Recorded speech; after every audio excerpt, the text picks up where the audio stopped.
Ngayon, kaharap mo siya. Ano yung mga pumapasok sa isip mo? Pag tinitigan mo si Biancy? Ano? Kung... wala, ano lang. Na... Masaya lang. Natutuwa ako pag nakikita ko siya.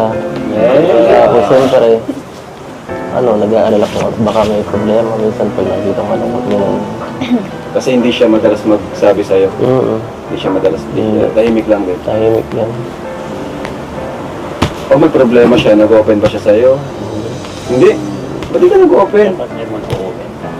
Naiya ka sa kanya?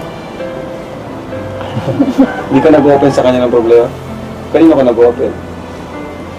Yung mga kaibigan mo, ganun. Bakit ka nahiya kay Edo mag-open ng problema?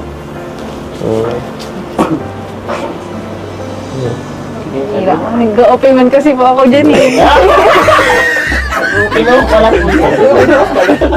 Makakalimutan ako. Hanggang kahapon lang memorya ko. Nag-open naman pala. Okay.